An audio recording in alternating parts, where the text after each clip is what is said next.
Hi, everyone. So, my name's Lisa McDougall, and my practicum placement was based around the Strathcona Food Network. So for territory acknowledgement, I've had the opportunity to travel during my practicum. So I visited, being in Victoria, it's Longan, Wyneck, and Wilmot First Nations. Sorry, my pronunciation is terrible. In Camel River, it's the Wee-Way Kai and Wee-Way Kum First Nations. Alert Bay is the Kwakawakwa.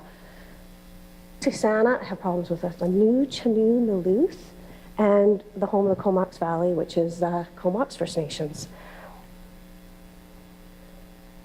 My practicum placement was with Island Health in the Food Security and Healthy Lifestyles Department of Public Health.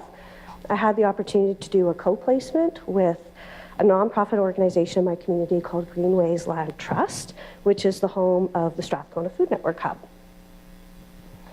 Island Health has created food hubs, which are community-based organizations who work at the community level with funding and support from Island Health in order to increase food security in their specific region.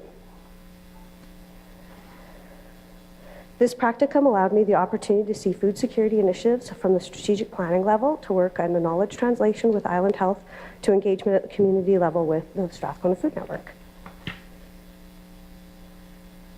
So my practicum had several interrelated parts with the focus on increasing food security in the Strathcona region, which is identified in purple, for those who are not familiar. The initiatives that I worked on were the Food Atlas, food security related knowledge translation, and working on the development of 2 community gardens, and increasing First Nations cultural safety and competence, and health knowledge while I shadowed an Aboriginal registered dietitian. So, that image didn't show up very well, but check out the foodatlas.ca. Greenways Land Trust posted this on their Facebook back in March, and the Food Atlas is a map-based resource that Island Health has developed as a way of connecting food security initiatives and organizations on Vancouver Island. My area of focus was aging, and my practicum had a focus on health and aging through the lifespan and the impact on food security and health of individuals, families, and communities. A life course perspective recognizes that the dietary patterns reflect a range of social and economic conditions that influence the availability and popularity of particular foods, as well as changing dietary requirements across a life. From my practicum, the practicum-based case study that evolved was where it was identified that there is a complex relationship between developmental strategies. Community engagement was entitled Engaging the Community in Food Security Initiatives. My case identified that there is a need for a tremendous amount of knowledge translation surrounding health literacy and the relationship with food security.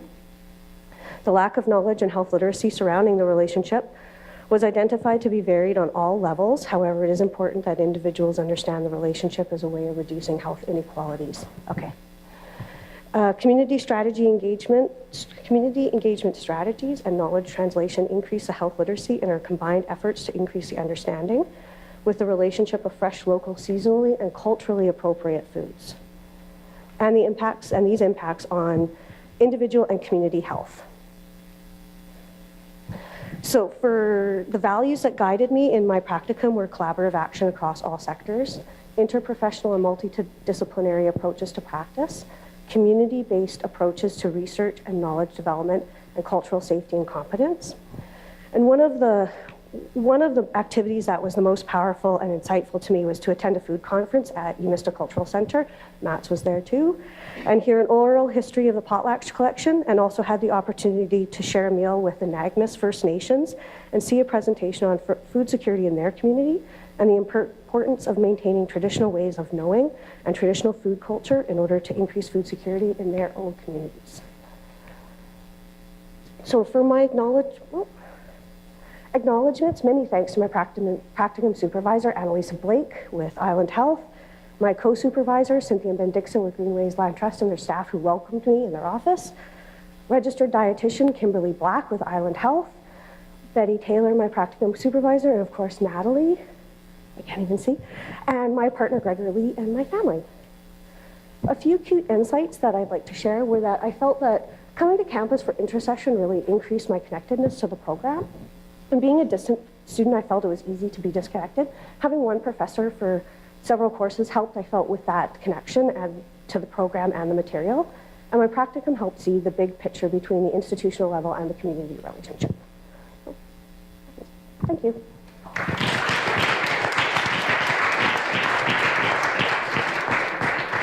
Thank you so much, Lisa. Question or two for Lisa?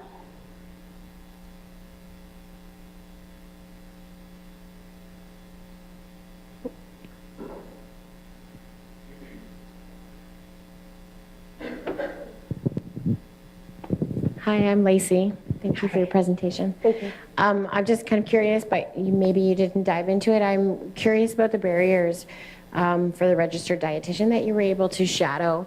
Did you witness any barriers for that person's formal training, which tends to follow the Canada's Food Guide, and some of the learning that I'm seeing here about culturally competent food, knowledge sharing, and like local food security issues and local foods? Did you see any barriers between integrating those two different ways of knowing? The only barrier, well, the barrier that was discussed at the food conference was basically don't talk about us without us. And so that was the greatest barrier, I think. But for Kim, she's been in this work for a long time, and she's actually now the public health dietitian for the region. So she was very competent in her cultural safety, and I felt really, she added a lot of value to my knowledge in just watching her interact with individuals. I don't know if that answers your question, but... A little bit, but Okay. maybe we can talk after. Like, I'm kind of curious about, because Canada's Food Guide, it's a little outdated. And It's changing too, It's yeah. very much focused like on fruits and grains, and there's a lot of information that focuses Canada's Food Guide on a way of eating that is not necessarily appropriate for certain communities on certain body types and the way we metabolize sugar, etc. Yeah. And I'm just wondering if that person was able to integrate First Nations knowledge about food in their community with Canada's Food Guide, or if she had to go rogue. I don't know if I can answer that. I think for a lot of the time she went rogue. She's really knowledgeable. And when we were at the conference, a couple people mentioned, oh, I don't like to eat anything that's good for you because it causes diabetes. And she's like, well, salmon is like one of the best things you can eat to control your diabetes. So she just seemed to just have that innate connection to the material. So, and I'm not sure, but I think that there is more of a First Nations food guide that will be developed. I'm not sure on that, but there was rumblings about that. And she actually switched jobs halfway through my practicum, so. Oh, really? Yeah, she got promoted, so good for her. Thank you very much. Thank you. Great. Thank you very much, Lisa. Okay.